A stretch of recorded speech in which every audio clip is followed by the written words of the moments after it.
Assalamualaikum warahmatullahi wabarakatuh. Sahabat kawan-kawan Sita Tani dimanapun Anda dan juga kalian berada, semoga selalu dalam keadaan sehat walafiat tanpa kurang satu apapun. Amin amin ya rabbal alamin. Sahabat kawan-kawan Sita Tani, ada yang bertanya ya untuk disepilkan bagaimana sih, seperti apa nanti tanaman yang memakai media tanam dari humus bambu ya. Di sini sudah saya bagikan dari awal penanaman, yaitu dengan cara saya menggunakan semai langsung di dalam polybag ya kawan. Di dalam polybag dengan menggunakan media tanam dari campuran diantaranya tanah, humus bambu, dan juga sedikit pupuk kandang atau kohe kambing yang sudah saya fermentasi. Di situ saya aduk rata menjadi satu untuk saya jadikan media tanam. Dan ada yang untuk minta disepilkan untuk bagaimana, seperti apa nanti wujud daripada tanamannya tersebut ya kawan. Nah, seperti inilah bentuk dari tanaman yang memakai dengan media tanam dengan cara saya seperti itu. Saya juga nggak tahu kenapa ya alasannya, kenapa, apa mungkin masih penasaran dengan bagaimana nanti hasilnya, atau mungkin juga bisa dikatakan ada yang ragu-ragu ya kawan, karena banyak juga info-info tentang di mana ada yang juga menyebutkan bahwasannya humus bambu, ataupun juga ada yang menyebutkan juga sabut kelapa juga seperti itu ya. Banyak juga yang menyebutkan katanya ada zat-zat tertentu yang menghambat pertumbuhan tanaman. Dan kali ini saya sudah membuktikan sendiri ya, bahwasannya tidak ada yang saya tutup-tutupi, dan bisa dilihat dari awal sampai eh, di sini sudah semuanya saya bagikan, dari mulai maksud saya dari mulai olah lahan, eh, kemudian proses pengemasan, maksud saya memasukkan tanah ke media tanam ya, maksudnya di polybag ataupun di pot ataupun di karung bekas, semuanya sudah saya bagikan dan dengan hasil seperti ini. Bahkan di sini saya memakai sabut kelapa ya, sudah pernah juga saya bagikan memakai sabut kelapa dengan tujuan di mana di bulan-bulan ini biasanya mendekati, atau di mana di bulan ini biasanya di musim kemarau ya kawan. Dengan saya menjaga-jaga dengan menggunakan sabut kelapa seperti ini, dengan tujuan agar ya setidaknya saya tidak melakukan penyiraman terlalu sering, karena di sini di sabut kelapa ini banyak bisa menyerap kandungan air ya. Jadi bisa menurut saya bisa mempertahankan kelembaban di dalam polybag ini. Dan ternyata di prakteknya kali ini ternyata musimnya bukan kemarau ya kawan, tapi ya nggak apa-apa. Jadi bisa kita berbelajar juga, di mana berarti di musim kemarau yang mungkin bisa bermanfaat dengan adanya ini sabut kelapa ini.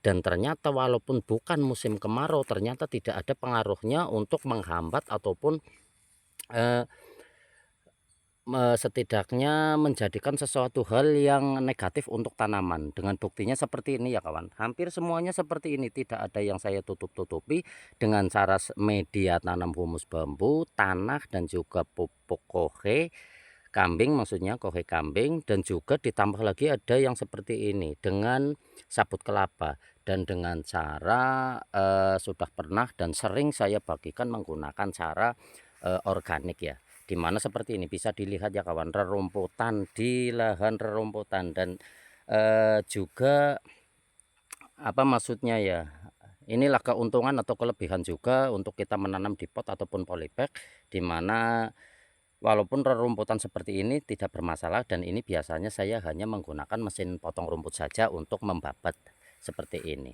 Namun kali ini karena ya seperti itu tadi, kita diprank sama cuaca ya kawan, bukan diprank maksudnya untuk jaga-jaga musim kemarau. Jadi saya tidak babat rumput ini untuk menjaga kelembabannya, namun masih tetap hujan. Dan alhamdulillah tidak ada pengaruh, karena di sini juga rumputnya juga tidak terlalu tinggi juga, jadi saya masih biarkan seperti ini. Dan untuk tanaman seperti ini semuanya ya kawan, dengan saya menggunakan pupuk organik dan medianya seperti ini semuanya. Dan ada juga yang saya tidak masih belum menggunakan sabut kelapa, karena ya waktu juga belum sempat juga ya. Jadi saya masih biarkan untuk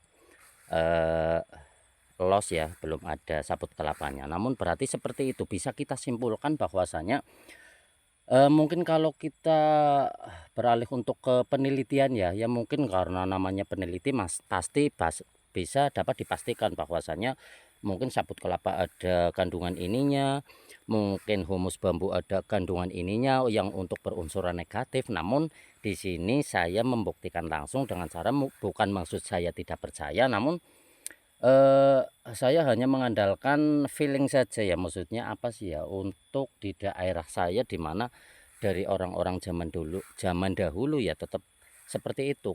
Kalau kita tahu bahwa tetap mengandalkan daripada media-media tanam ataupun pupuk-pupuk dan perawatan juga secara yang ada di sekitar kita.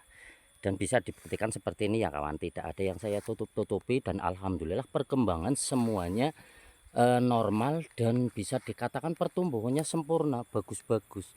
Berarti bisa disimpulkan bahwasanya sabut kelapa dan juga humus bambu berarti tidak menurut saya tidak berpengaruh negatif untuk tanaman kita. Jadi biasanya memang seperti itu ya kawan, kita semakin pusing kalau kita banyak belajar juga memang bagus, cuma kalau tidak kita dalam arti bijak di dalam memilih sesuatu yang harus kita simpulkan, ya tentunya kita akan pusing sendiri.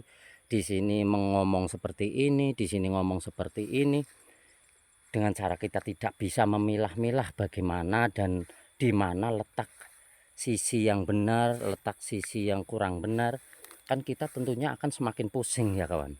Seperti itu. Jadi ya sudahlah, biasa saja. Jadi intinya pada dasarnya kita rawat tanaman kita dengan keyakinan kita sendiri. Namun ya kita juga perlu maksudnya kita tetap perlu belajar dan juga pengalaman-pengalaman daripada orang lain, karena tentunya kita juga tidak bisa untuk kita buktikan secara sendiri tanpa adanya orang lain. Jadi untuk perbandingan-perbandingan juga, referensi pengalaman kita buktikan secara langsung di tanaman kita atau lahan kita yang kita rawat. Jadi nantinya kita tidak ragu lagi karena sudah yakin ya bahwasanya kita sudah memang praktek sendiri secara langsung. Dan untuk usia tanaman di polybag ini ataupun karung bekas ini bervariasi ya kawan, tidak satu musim saya tanam, karena biasanya seperti itu kalau kita menjaga-jaga dalam arti kata keberlangsungan ya. Nanti ini tanam, ada yang sudah panen, ada yang masih kecil, dan ada yang baru tanam. Biasa saya menggunakan pola seperti itu. Seperti ini misalnya ya kawan, ini ditanam di lahan langsung, dan ini baru penanaman di usia 12 hari setelah tanam, 12 HST. Ini masih seperti ini ya kawan, bisa dilihat sudah mulai terlihat hijau ya, sudah mulai terlihat hijau dan sudah mulai beradaptasi ya, sudah mulai beradaptasi. Karena di sini selain saya menyemai sendiri secara langsung, dan saya juga menanam dari bibit hasil persemaian ya, hasil beli di persemaian, dan juga ada yang saya menggunakan dengan cara saya semai sendiri lalu saya cabut dan saya tanam.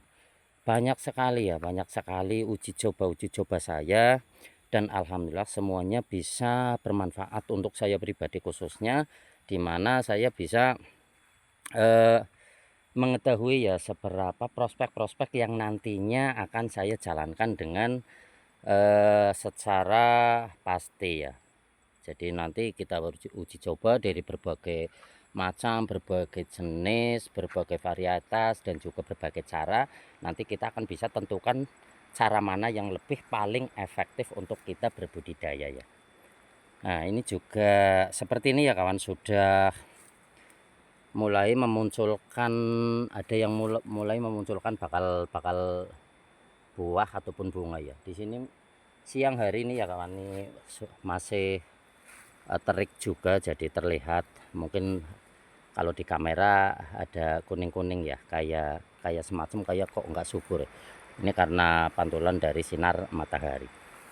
Nah Seperti ini kawan, ini yang masih belum saya berikan cacahan sabut kelapa. Bisa dilihat tidak ada yang saya tutup-tutupi. Nah, ini masih terlihat ya serasak-serasak daripada daun bambu. Seperti ini ya kawan. Jadi sudah tidak ragu lagi lah istilahnya, dalam arti kita membudidayakan atau mengembangkan tanaman dengan cara seperti ini. Jadi intinya kalau menurut saya sudah benar-benar sempurna dan sangat membantu untuk berbagai pemupukan yang kita biasa beli, ternyata sekarang sudah tidak kita beli lagi dengan cara seperti ini, dengan memakai humus bambu sabut kelapa. Ternyata jelas sudah saya dapatkan memang tidak berpengaruh di dalam pertumbuhan, ataupun yang bisa disimpulkan katanya ada yang membuat atau mengakibatkan tanaman menjadi kerdil ya, tanaman cabai menjadi kerdil, bahkan tidak bisa tumbuh. Namun saya sudah buktikan sendiri dan saya bagikan kepada kawan-kawan semuanya, rekan-rekan semuanya. Di sini saya tidak maksudnya menggurui ataupun harus Anda mengikuti dengan tata cara saya, namun ya seperti itu, saya hanya berbagi ya. Jika nantinya panjenengan atau kawan-kawan setuju dengan metode yang saya lakukan, ya mungkin silahkan bisa dicoba ya kawan-kawan. Semoga berhasil,